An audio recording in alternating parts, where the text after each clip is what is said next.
السلام علیکم and welcome to Urdu zone 24 کہانی جین زادی اور آدم زادہ کی محبت قسط نمبر 4۔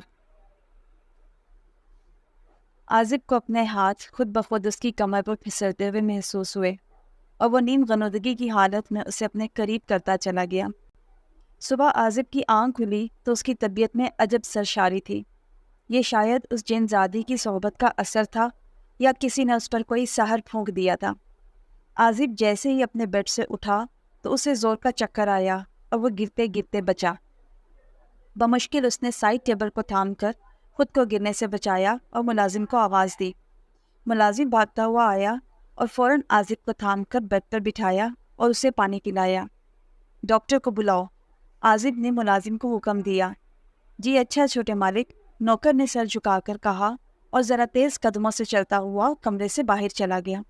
ملازم نے گھر کے ہیڈ مینیجر کو صورتحال بتائی اور ڈاکٹر کو بلانے کا کہا۔ کچھ دیر میں ڈاکٹر نے پہنچ کر عازب کا تفصیلی چیک اپ کیا۔ یہ مجھے اچانک سے کیا ہوا؟ مجھے چکر کیوں آ گئے؟ عازب نے ڈاکٹر سے پوچھا۔ ڈاکٹر نے کہا کہ عازب صاحب، آپ کو سخت کمزوری ہے، ایسا لگ رہا ہے جیسے آپ کئی دنوں سے کچھ کھا نہیں سکے۔ ممکن ہے کہ آپ نے کل کوئی سخت جسمانی مشقت کی ہو، ڈاکٹر نے کہا۔ نہیں ڈاکٹر صاحب، ایسی کوئی بات نہیں، میں نے کوئی مشقت والا کام نہیں کیا، نہ ہی میں بھوکا رہا ہوں۔ عازب کو فی الحال جین زادی کا رات والا معاملہ یاد ہی نہیں رہا تھا۔ اسے سمجھ ہی نہیں تھی یہ سب اسی مسئلے کی وجہ سے ہے۔ عازب کو ڈاکٹر نے دوائیاں لکھ دی اور اپنی خوراک مزید بہتر کرنے کی ہدایت کی اور روانہ ہو گیا۔ عازب دن بھر گھر رہا۔ کھانا کھانے کے بعد اس نے دوائیاں کھائیں۔ دوپہر تک اس کی طبیعت بہتر ہوئی تو وہ آفس چلا گیا۔ آفس جانے کے بعد عازب نے اپنے ایک پرانے دوست فوازن صدیقی کو فون کر کے آفس بلایا۔ فوازن تقریباً 2 گھنٹے بعد عازب کے سامنے اس کے آفس میں بیٹھا تھا۔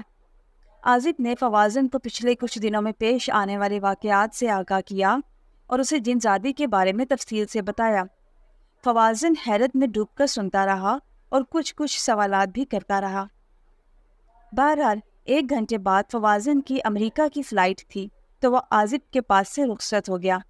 عازب اپنی خراب طبیعت کے باعث اپنے دوست کو ایئرپورٹ چھوڑنے نہ جا سکا، مگر فوازن نے دوستی نبھاتے ہوئے اسے ایک عامل کا موبائل نمبر دیا اور کہا کہ ان سے رابطہ کر لو۔ عازب اپنے سامنے پڑے کاغذ پر لکھا ہوا عامل کا نمبر غور سے دیکھ رہا تھا۔ کچھ دیر کشمکش میں رہنے کے بعد عازب نے عامل کا نمبر ملایا اور تعارف کے بعد ان کو اپنا مسئلہ بتایا۔ عامل صاحب نے تسلی دی اور ملاقات کرنے کا کہا۔ چونکہ عازب ایک بڑی کاروباری اور سماجی فیملی سے تھا تو اس نے عامل کے پاس جانے سے معذرت کر لی۔ عازب نے عامل صاحب کو کہا کہ میں ڈرائیور بھیج دوں گا، آپ اس کے ساتھ آ جائیے گا۔ عامل صاحب نے حامی بھر لی اور دوسرے دن عامل صاحب عازب کے گھر پہنچ گئے۔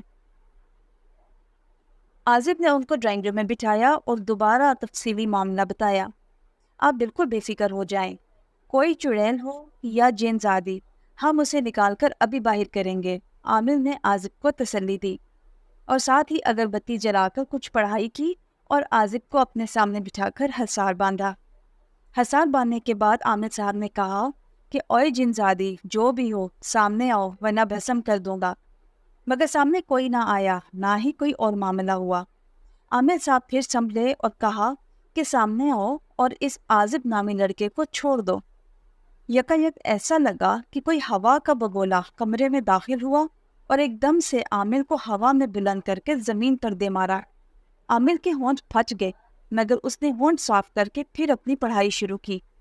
کچھ دیر بعد کمرے میں موجود ہر چیز ہلنے لگی اور کسی نظر نہ آنے والے ہاتھ نے عامل کو دوبارہ ہوا میں بلند کر کے زمین پر مارا۔